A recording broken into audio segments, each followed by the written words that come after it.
Nombor tiga, cara saudara Zamri mungkin akan mendatangkan ketidaksenangan kaum India tentang kuil mereka. Sekarang Apek nak jawab dengan menggunakan kaum Cina diri sendiri. Macam mana kaum Cina membina tokong? Dan kenapa tokong tidak? Kadang-kadang kalau tengok tokong kecil tu mungkin ada masalah. Tapi kenapa tokong besar tak ada masalah? Mostly, yes. Saya berasal dari Sungai Petani. Ada satu tokong telah dibina di Sungai Petani di Semeling dari kosong sampai besar 2-3 tingkat. Tak ada masalah. Menteri besar, mantan kerajaan dan kerajaan sekarang pun pernah melawat. So saya tanya, pengerusi tokong itu macam mana nak bina ni? Oh, first kami tanya Dewa, nak bina di mana? Dan Dewa akan bagi petunjuk. Di situlah tempat itu. Bila Dewa sudah bagi petunjuk mengikut cara mereka, maka mereka akan tanya siapa pemilik tanah itu.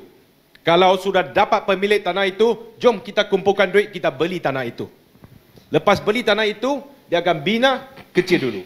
Lepas kecil, dapat kumpul duit lagi, besar lagi. Besar lagi, besar lagi. Sampai sekarang, besar sangat. Dan sudah boleh buat perarakan. Sampai ke Dewa itu, tiap-tiap tahun. Bulan 9, bulan 8, bulan 9. So itulah macam mana kumpulan NGO Cina membina tokong. Berlainan dengan kaum lain, mungkin perbezaan kebudayaan dan perbezaan agama, keupayaan untuk memenuhi syarat agama itu adalah satu hal. Memenuhi syarat agama itu adalah satu hal lagi. Dalam agama Hindu ni, mungkin Tuhan adalah lebih daripada semua benda. Tapi dalam kaum Cina, Apek nak bagi tahu secara terus terang, ini pandangan peribadi, orang Cina tak letak Tuhan lebih daripada satu benda. Pendidikan. Kalau ada RM100 dalam poket, ada satu tokong Cina, ada satu sekolah Cina, orang Cina akan bagi RM99 kepada sekolah. RM1 saja kepada tokong. Ada lebih, ada baki baru bagi tokong. Itu Cina. Kalau anak-anak tak baca buku, dia kenalah apa macam-macam daripada ibu bapa. Itu Cina.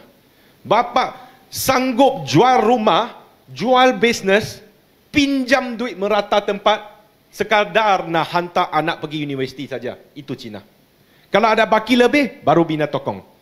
Saya berharap kaum lain boleh belajar sifat-sifat ini daripada kaum Cina. Pendidikan untuk warisan. Pendidikan untuk kebaikan negara. Pendidikan untuk membina insan yang sempurna. Itu kami telah mewarisi daripada moyang kita sejak 2-3 ribu tahun lalu. Negara Cina adalah satu-satunya negara di mana kamu boleh jadi menteri kanan melalui peperiksaan. Sejak 1800 tahun lalu, Han Dynasty.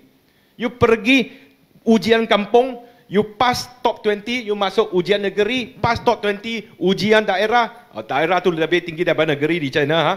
Pass top 20, you masuk istana untuk final exam, you dapat nombor 1, you jadi menteri kelas 1, iaitu sama taraf dengan Perdana Menteri. Itu China saja. Negara lain tak ada. Mewarisi knighthood ke apa, ke perang ke apa. Ini China. Kalau kaum lain, misalnya kaum India, boleh boleh mengutamakan pendidikan daripada benda lain, tak kira apa. Agama penting kat Cina? Penting. Buddha penting tak? Penting. Lao Tzu, Taisang Lao Jin penting tak? Penting. Tapi ada satu benda lagi penting daripada agama, pendidikan. Nak satu negara kuat, nak kuatkan negara, pendidikan. Itu sahaja. Pendidikan, terima kasih. Pendidikan boleh mengubah nasib satu negara. So, kalau saya nak menuduh orang yang jahat tu, dia tak bagi kamu baca, tak bagi pendidikan, dia jahat. Saya syukur kerana lama dah bajet tertinggi untuk kementerian di Malaysia adalah Kementerian Pendidikan. Bukan pertahanan, bukan dalam negeri, pendidikan. So, kalau ini boleh dipelajari, misalnya saya bagi cadangan dan nasihat kepada kaum India dan kaum lain juga. Kalaulah pendidikan menjadikan kamu seorang yang berjaya, you boleh binakul atas tanah kamu beli dengan duit kamu sendiri. Alangkah ini lebih baik daripada seperti yang disebutkan oleh saudara Zamri. Kadang-kadang itu fakta juga, tak boleh nak deny. Saya rasa mungkin diorang rasa begini, dia pun rakyat Malaysia mah. So tanah dekat Malaysia ni dia punya juga. So apa salah dia mau buat koin dekat mana-mana tanah dia mau. Dia punya tanah mah, dia rakyat Malaysia. Sekarang kita kena tengok undang-undang. Kedaulatan undang-undang. Okey, kepercayaan Tuhan betul. Tapi diikuti oleh keluhuran perlembagaan. Kesetiaan kepada raja dan negara. Ini tanah raja kita punya. Itu kena faham.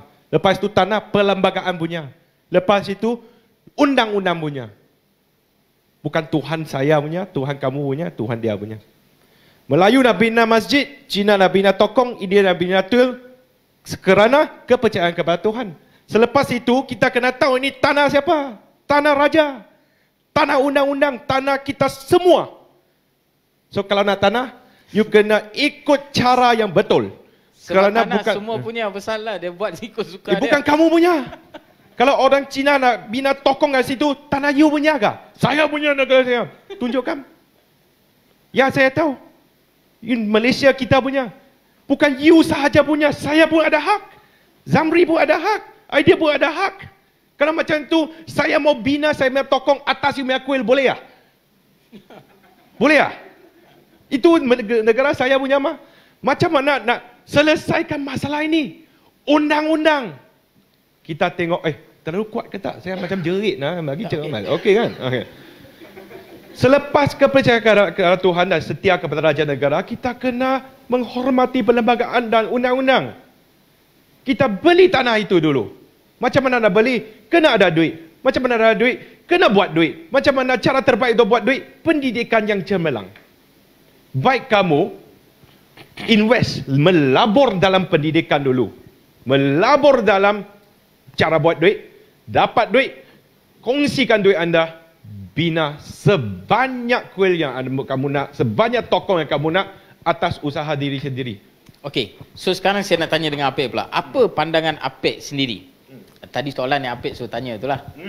Okey, what is your opinion about Malay is racist? Malay is the most non-racist people in the world. Why? I tell you. Now you also racist ah? Huh? Okey. Sebelum itu saya mau cakap sikit banyak tentang racism sebelum masuk topik itu. Okey. Setiap orang seperti adik cakap ada sifat-sifat racism dalam hati. Tapi baguslah bila Apek cakap, sebab kalau saya cakap kan, bila saya cakap benda tu, ramai akan cakap, oh Zamri ni sudah masuk Islam ya pasal sebab itulah dia support. Sekarang kalau Apek cakap, saya selamat sikit lah. Tapi mungkin ada juga yang fikir saya dengan Apek sudah siap-siap borak, bincang. Sebenarnya ini adalah program impromptu. Semua Coffee with Zamri Vinod, kami tak ada bincang pun apa soalan saya nak tanya, nanti Apek jawab macam ni dan sebagainya, tak ada. Kena serbu. Okey, pandangan saya sebelum saya teruskan ni, setiap orang ada sifat rasisme dalam hati. Betul. Jangan deny, kita bukan orang yang sempurna, kita bukan nabi, kita bukan dewa. Okey? Macam mana rasis? Pernahkah kamu nampak misalnya sekarang kumpulan ni orang India? Oh, bukan, orang Melayu, okey? Pernahkah kamu nampak macam ada geng-geng Bangladesh ke, geng-geng Nepali, nampak, dia kat situ, baik kita putar balik, saya takut. Tak payah jawab di sini. Kalau ada sajalah. Itu rasis dalam hati. Secara rohania, bukan jasmania. Saya punya wife, dia bukan jumpa orang Bangla ke apa, dia jumpa anjing, dia lari. Tak apa. Adakah itu rasis? Itu bukan race, anjing bukan satu race. Okey. Itu orang Bangla, dia tak buat jahat. Dia belum buat jahat, dia tak buat jahat. Kenapa kita nak takut kat dia? Sebab kita telah ada stereotip bahawa dia mungkin akan buat jahat terhadap kita dan kita nak mempertahankan diri. Itulah rasis rohania. Tapi rasis rohania tak apa. Simpan sajalah. I tak suka orang Melayu, tak suka orang India, tak suka Cina, tak suka tak apa. Ini hak kamu untuk fikir, takkan I nak kontrol pemikiran. Tetapi perkauman jasmani, itu masalah dia. Kalaulah saya rasis, saya tak suka orang kaum tertentu, saya menunjukkannya, saya membuat sesuatu, itu masalah. Allah